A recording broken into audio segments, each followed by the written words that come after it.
Hey yo, it's me, it's Alexandria Lee. I'm just gonna go ahead and give you a warning. This video is not like my other videos. This video is my self-harm story. I began cutting when I was 13 years old. I was molested by one of my stepfathers and didn't really know how to handle it. I didn't tell anyone, I kept it to myself. I didn't want people to know. Well, that's when the self-harm started. And between the ages of 13 and 18, I told no one. No one knew I was cutting. No one knew I was depressed. My mom knew that I was angry. I was always angry. We were always fighting. She knew that something was up, but she just thought that it was me being a teenager. I cut for 5 years without anyone knowing. Then I started telling people because I was like, I'm 18. This has got to stop. I don't want to be cutting for the rest of my life. So I started speaking out about it. My best friend at the time and her older sister took me in, tried to help me, tried to talk me through it, tried to give me the love that they thought that I was craving. They tried to save me. And it worked for a little while. I think I went maybe a month and a half without cutting at the time. They were checking my body for marks, for fresh marks, for any kind of marks really. So I started hiding because they allowed me to keep my underwear on. So I started doing it under my underwear. And this continued for years and years and years. I continued to speak out about it, but I never really wanted the help. I wanted people to know, but I didn't want the help. I had plenty of people trying to help me, but I always went back. It was an addiction that I could not shake. June 2014, 10 years of cutting. I was finally ready for the help. I went to Indiana to visit two friends. One of them knew that I was still cutting, the other one didn't. I had asked the other one not to tell because the track record was the last time that I had cut, I had a huge falling out with the one that I wanted to stay in the dark. The one that I did not want to find out was my best friend's stepsister. She'd already tried to help once. I failed. I didn't want another falling out. I couldn't have handled another falling out. So I asked her to keep quiet, and she did. Then we started watching Dr. Phil. And that man has a way of making you want to talk. So I started talking. All of my secrets came out. Every last one of them. My friend that I did not want to know that I was cutting found out. That night, completely blindsidedly. Is that even a word? Blindsidedly? It is now. So she found out. She was completely devastated. It was the first time that I had seen what my self-harm was doing to others. I'd always thought, what does it matter? I'm hurting me. I'm not hurting them. They're not the ones bleeding. They're not the ones that are dealing with this pain. It's me.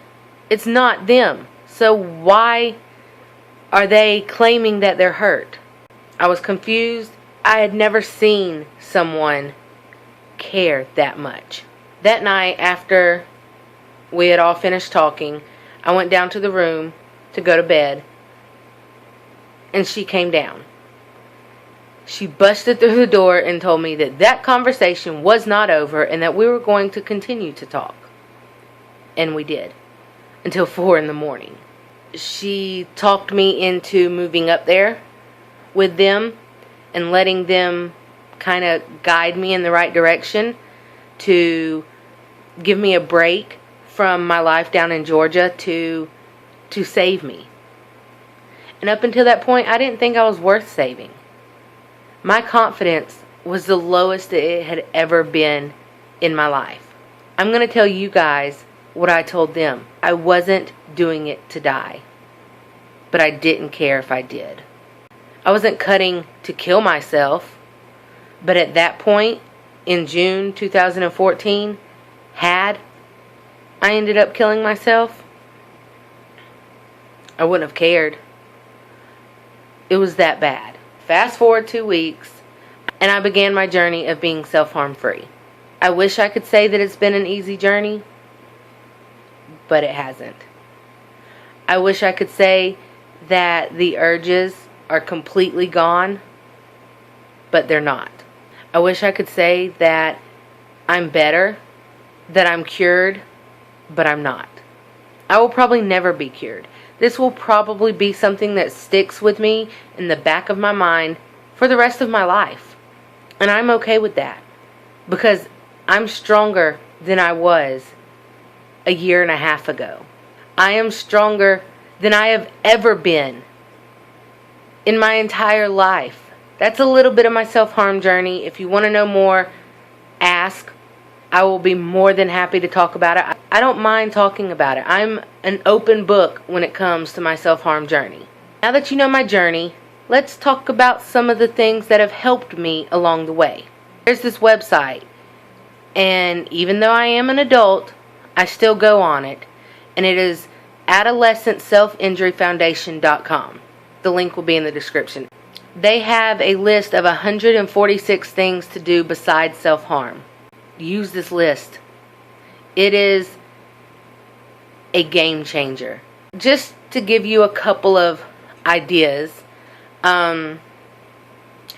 you can exercise. Count ceiling tiles. I cannot tell you how many times I have sat and been upset and just sat there and attempted to count all of the tiles on the floor, all of the tiles on the ceiling, tiles on the wall.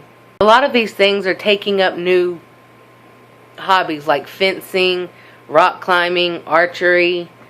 Rearrange your bedroom. Go ride a bicycle, sing, listen to music. Music was a key ingredient to my recovery. Don't listen to triggering music. If you know that you're depressed and you listen to a depressing song and it's going to make you worse, don't listen to it. One of the things that I'm working towards right now is getting a punching bag. When I was in high school, my dad bought me a baseball bat and told me to go outside and hit the trees. One day, I knocked a tree down. He took away my bat. But I did not self-harm. So find something healthy to do. Punch a punching bag. Punch your pillow. Ask your parents or your spouse or your friend, wherever you're living, whoever you're living with, if you can hit a tree. Find something to get that aggression out. This is something that someone very close to my heart has suggested, and I'm actually going to start it as soon as I get one. And that's to start a journal. A bullet journal. Just a journal. Just write. Write your feelings out. It doesn't matter if you're Edgar Allan Poe or if you're a 3-year-old child trying to form sentences. Write. If you have parents or friends that are at a complete loss as to what to do, show them this part of the video. This is for you guys. Parents, friends, loved ones, this is for you. These are your do's and don'ts when it comes to dealing with someone who self-harms. First of all, do not yell or punish your kids. They already feel bad enough. I know it's scary. I completely understand that you are freaked out, that you are terrified. But do not yell or punish your child or friend for self-harming. Number 2, do not make it about you. Do not put them on a guilt trip for them self-harming. Because 9 times out of 10, it has nothing to do with you. It has to do with them and how they are feeling. Not because y'all got in a fight the other day. it probably has nothing to do with you. So don't make it about you. Ask them what caused it. What can I do to help you? Not, why are you doing this to me? Why are you doing this to us? Do not assume that it is just a phase. I started when I was 13. I stopped when I was 23. That is 10 years. That is not a phase. That is an addiction. Do not assume that your child or friend will grow out of it. They won't. They're gonna need help. Do not force affection. Now, I am a very affectionate person. I love hugs. I love comfort. That's who I am. When I am to that point of self-harm, or when someone is finding out about my self-harm, I don't want to be touched. I don't want to be hugged. I don't want to be comforted. I don't want to be touched.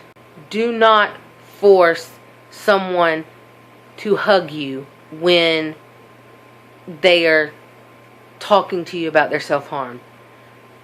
Use your words to hug them.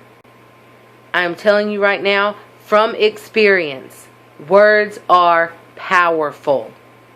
My friends in Indiana did not touch me the entire time we talked about it. Instead, they wrapped their arms around me with their words and then their actions. They showed me that they meant what they were saying. Once I calmed down, hell yeah, I hugged them. They were saving my life. But in the moment, I did not want to be touched. Point for you parents and friends, do not give up. I know it is a long, hard, frightening battle, but do not give up. If you give up, they're going to feel as if they were not worth your time. They are going to feel as if you did not care enough. Whatever you do, no matter what they say to you, do not give up. One of the main reasons that I wanted to make this video is because it is my 1.5 years clean. I am very proud of that. I still have a long way to go. I understand that. But I am very proud of my 1.5 years. The other reason I wanted to make this video is it's time for this to stop being a taboo subject. It is time that we speak up and that we let others know, I'm here for you. I need to listen to this as well. I saw a girl at the mall the other day who was wearing a tank top and had scars up and down her arms. I wanted to let her know, hey, I've been there. I've done that. If you need someone, I am here. But I never said a word because I was scared of her reaction. I was scared of other people's reaction. It's time that it stops being taboo. It is real, it is here, and it needs to be talked about. Share your self-harm stories with me in the comments. Private message me.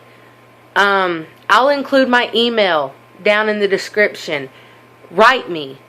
Tweet me. Whatever you want to do. Let's talk. Let's talk about it. Let's stop being afraid to let others know our struggles. You never know when your words could help someone else's life. So go out there and talk about it. Speak up. If you need help, come to me. If you need help, go to a friend. Go to a trusted adult. Get the help that you need, that you deserve. Let's end the stigma around self-harm and mental illness. If you know someone that is self-harming or that has self-harmed, share the video. Send them a link to this. Maybe they'll share it. Maybe we can reach somebody else that needs to hear my story, that needs to hear your story. Upload a video of your own. Send it to me. I'll share it. Let's start talking. I guess that's it for now. I love you guys. Keep being nice to one another. Keep talking. And I will see you on Friday. Bye.